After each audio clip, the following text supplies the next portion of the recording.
Alright, let's continue. Page 40. Now that we were in the Mediterranean, Ned's restlessness increased. Professor, now as we are in the Mediterranean, it's a good chance to escape. The best time would be some dark night when the Nautilus gets near the coast of Europe. The scientist in me wanted to stay on the Nautilus. I had almost finished my book on the underwater life. I didn't want to lose this opportunity. That day, Captain Nemo spent most of the day pacing back and forth in the lounge where I was busy writing. Towards evening, the panels were suddenly open. Don't worry, Professor, that's Nicholas. He is a well-known diver throughout the Greek islands. I know him well. So, Captain Nemo had not broken all ties with the world after all. But my thoughts were interrupted by a noise. I turned and saw Captain opening a large chest, which was filled with gold. I stood dumbfounded as 4 crewmen entered and began pushing the heavy chest up to the hatch. When we next surfaced for air, we were in Atlantic, 12 miles off the coast of Spain. Our opportunity has come. Tonight at 9 we will escape.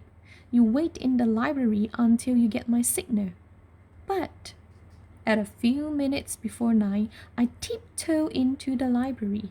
Suddenly, I heard the propeller stop. Just then, the door opened and Captain Nemo entered. Can you follow me into the lounge? I hope Ned is not caught.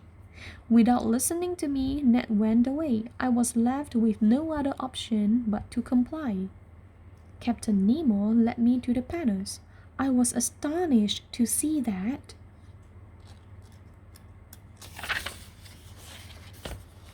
the sea was lit up all around us, revealing a graveyard of old wrecked ships filled with treasure. This was Vigo Bay. Vigo Bay. The puzzled look on my face made Captain Nemo tell me the story of Vigo Bay. In 1702, a fierce battle was fought between the English and the Spanish. Ships belonging to the Spanish king were on their way to Spain when the battle ensued, but when the Spanish admiral felt that he would lose the battle, he set fire to all 23 of his ships loaded with treasure.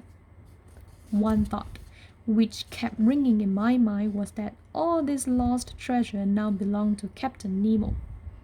Do you think that I don't make good use of the money? Those gold bars you saw were sent to the island of Crete to help them to fight for their freedom.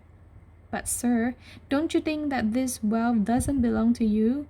It belongs to the men from other countries. I argued no further with the captain. That night, none of us made it off the Nautilus, to Ned's disappointment. The next night, I was busy with my work when Captain Nemo paid an unexpected visit. Professor, you have seen the ocean depth in daylight. Would you like to explore it at night? Very much, Captain. Within minutes, we were in our diving suits, walking on the floor of the Atlantic Ocean. It was midnight, but there was a reddish glow in the water. As we walked towards the glow, the flat ground started to rise and became quite rocky. I stopped when I saw an underwater volcano. Its large crater was spitting out torrents of lava. At the base of the volcano, I was stunned to see a ruined, crumpled town. Seeing me so baffled, Captain Nemo wrote on a black rock one word, Atlantis.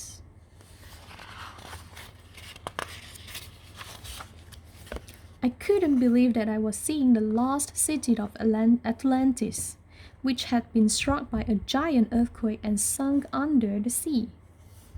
I spent weeks at my notes detailing all the wonders of Atlantis, but one day Ned burst into my room and... Do you know, Professor, that we have just passed the tip of South America without turning west into the Pacific? We are still heading towards the south. South means the icy wastelands of Antarctica and the South Pole. Would this volcano bring these sunken ruins back to the surface again? Would this past be revealed to man?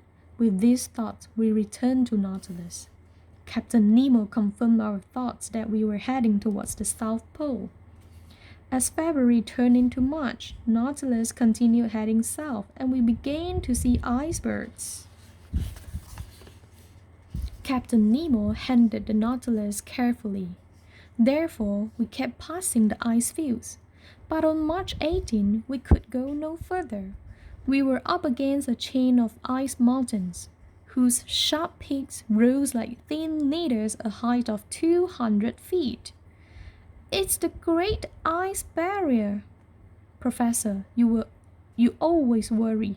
We will reach the South Pole. We will sail underneath this iceberg. We are trapped, Captain. Sailing underneath an iceberg was a surprise for me. For 3 days, we sailed underneath it.